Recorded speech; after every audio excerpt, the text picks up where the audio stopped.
Hello, and welcome to another episode of WCBC Review, where we put the spotlight on small businesses. Today, we're interviewing Andrew Henderson of the Smile Lounge in Tigard. How are you today, Andrew? I'm doing good. How are you, Cardinal? I am pretty good, just another beautiful day in paradise. So Andrew is a dentist. And how long have you been in business, Andrew? So we just opened our doors 1 month ago. So fresh. Super fresh. The paint's still drying on the walls. Yeah. So for anybody watching this in the future, currently we are in the middle of a pandemic. Straight up panorama. It's a little crazy. And I'm really curious, Andrew, what inspired you to start up a brick and mortar practice in the middle of COVID-19? Yeah. So coming out of dental school, I knew I always wanted to have my own practice. And then you go and typically get more experience working for other offices. And I feel like in dentistry, kind of the typical model is you just see as many patients as you can and cram them all in. And you don't really get to build the relationships with your patients like is the more fulfilling part of the job for me. And so I've always known I wanted to have a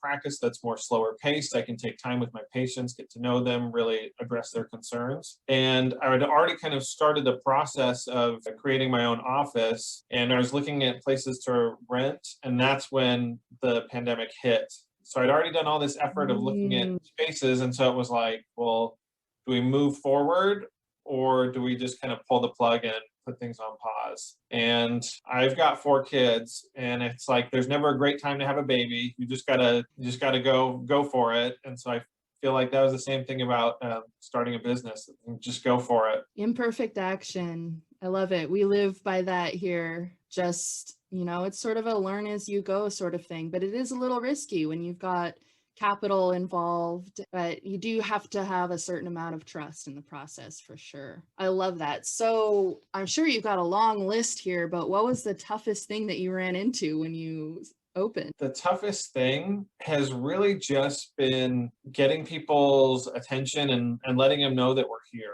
A lot of people, I think the statistics show about 60% of people are putting off going to their dentist because, the pandemic, it's one of those things we're all just getting used to going at home. Going to the dentist isn't really a priority anyways, and so any excuse we can to find to not go to the dentist, we'll take it. So just getting people gaining awareness that we're here and getting people to actually go to the dentist has been the challenge. I feel like getting people to go to the dentist is sort of an age-old dentist challenge. Definitely. It's one of those things where it doesn't feel too good in the moment, but it pays off big time long term. Exactly. So I realize you're pretty fresh, but if you had to start over from day one of even just like the phase of planning your business, is there anything that you would have done differently? I feel like how I started my process was I really focused and kind of honed in on my vision and got a really defined picture of what I wanted to create. And that was the kind of the perfect place for me to start because it just gave me kind of a good roadmap of where I wanted to go.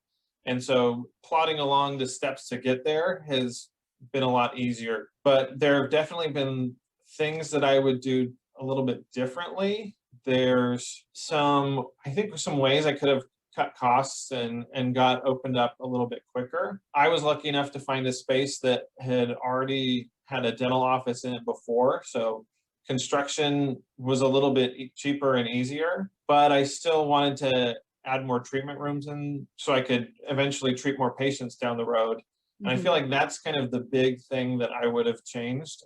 I would have saved that remodeling process later and just done more to invest in marketing earlier and get open sooner. Yeah, that's really interesting. It's sort of the old adage of build it and they will come.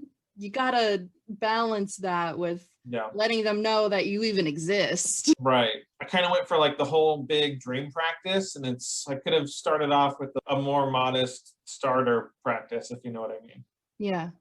Well, now you're set up and you got that serious roadmap there being like, okay, well, now we have to get there.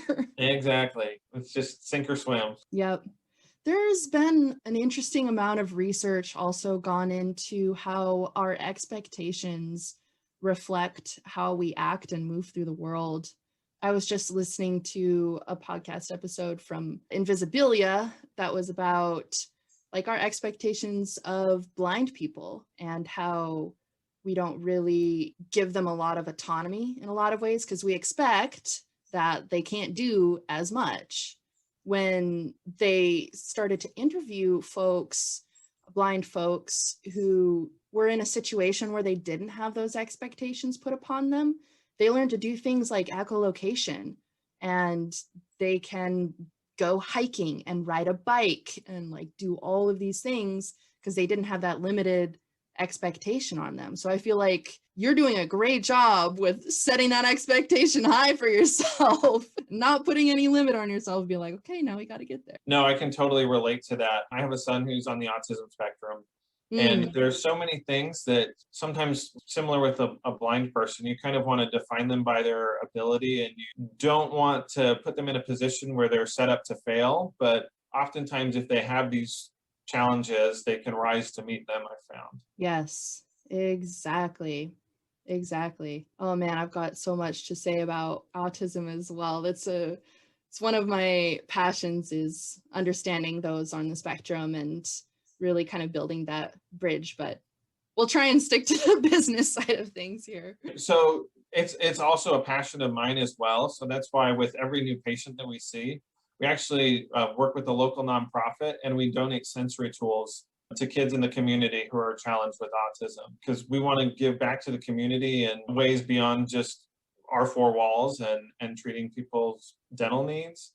Because my family personally has received so much help in helping my son with autism. And so just any way that I can give back, those kids, they need it, and it can be so beneficial for them. So that's a passion of mine as well. Oh, I love that. That's so great. Yeah, the autistic folks that I know, it's the amount of like more sensory input coming in. There's got to be more sensory input going out so they can process all of it and get it out and be able to just process and not get too overwhelmed.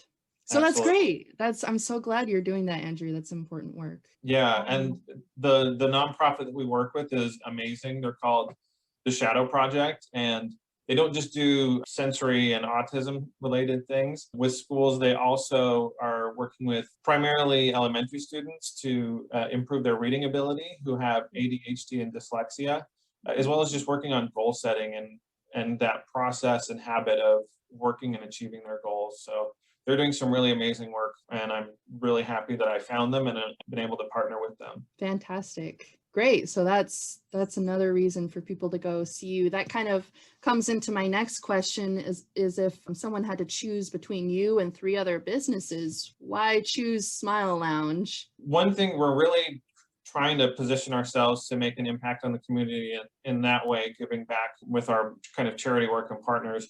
The other thing I feel like we're really working to do is to really just create an experience here that's not the typical you get in, get out, and it's got the typical dental sounds, the typical dental smells, all the stuff that makes the experience kind of just that part that people just dread. So we've got TVs on the ceiling so you can watch Netflix during your appointment. We've got wireless headphones because some people hate the sound of the drill. It'll totally block that out, and you can just focus and relax and just kind of come here and take a break from the world and not have to worry about all the typical anxiety inducing stuff that comes with the dental office. That's awesome. I love the TVs on the ceiling. That's really, now I almost kind of want to go. Exactly. But honestly, more than those kind of amenities, we really just care about people, and we're really passionate about dentistry and oral health and helping people meet whatever goals they have. I mean, some people I haven't been to the dentist in years and I want to figure out what's going on. Some people I'm in tremendous pain, help me. And some people it's like, oh, everything's good, I just need a checkup. So kind of wherever people are on that spectrum, we love meeting them and helping them and get them to whatever point they want to be at. Awesome. Putting the smile in Smile Lounge. Yeah. Or putting the lounge in Smile Lounge too, actually. Yeah, that was kind of a bit of the inspiration for the name. So love it. So in a perfect world, we don't quite know when the pandemic will be done, but let's assume that it wraps up soon, knock on wood, a year in the future, where do you want your business to be? I would love for us to just, one, be seeing as many patients as we can and being able to impact people on that individual level. But two, to just be even more integrated into the community, working with other local businesses, doing more charitable work, really just, getting to know more people in the community and helping out wherever we kind of can. That's great. Are you wanting to hire more people and expand your team? How many people are on your team? So right now I've got myself, we have a front office administrator and insurance coordinator, and we've got a dental assistant as well. So in the future, I'd like to hire a hygienist because right now I'm doing all the cleanings. But that's kind of the other thing, the other practices I've worked at is some patients, it's like every time they come in, they're seeing a new dentist, a new hygienist. And so there's not really that consistency of care that I personally would like from my healthcare. So I'm really looking to get and maintain long-term employees, and I'm not really looking at hiring another dentist anytime in the future. So interesting. So I know a lot of times people, it's kind of that growth mindset. You just want to kind of grow and expand. But for me, the most rewarding part of my career is just being able to make those relationships with people and learn about them and their family, and just being able to kind of connect with each other and help each other on that one-on-one level. And I feel like as you grow and expand, that kind of gets lost throughout all of the stuff that comes with running a business. Yep. And that connection is especially important in the healthcare world. We can be so dehumanized and just feel like a number going through the system. I feel like you sort of harken back to the older days of medicine, where you had a family practitioner and they knew your mom and your grandma and knew you when you were a baby and take care of you as you grow up and have that high level of care and understanding of what's going on in your life. Because healthcare, it should be more personalized, where they really know you. It's not like they just look at your chart and you're just kind of a body in front of them. Yeah, that can be really hard in understaffed environments, overworked. I used to be a CNA and I went into it wanting to have that personal connection, and I quickly discovered that was impossible with the amount of work that they put on us. And the way that they managed how we got matched up to patients and everything, it was a mess. I would say, dental and medical are still kind of separate. And I mean, the medical world, it's just even more impossible to have that kind of experience without costs just being absolutely outrageous. So you mentioned earlier that you're wanting to bring in more people. What's the number one way that you currently have of bringing in new patients? Right now, it's really just been kind of a lot of one-on-one meeting with people, meeting other local business owners, talking with people online, trying to just be active on social media, not just posting a bunch of stuff and gaining a following, but really just seeing what other people are doing and engaging with them on their own pages, and just seeing what other people are doing and just being social on social media. So it's not like a one-way thing where we just want all the attention. It's really got to be relationship driven and not just a one-way street. Yeah, absolutely.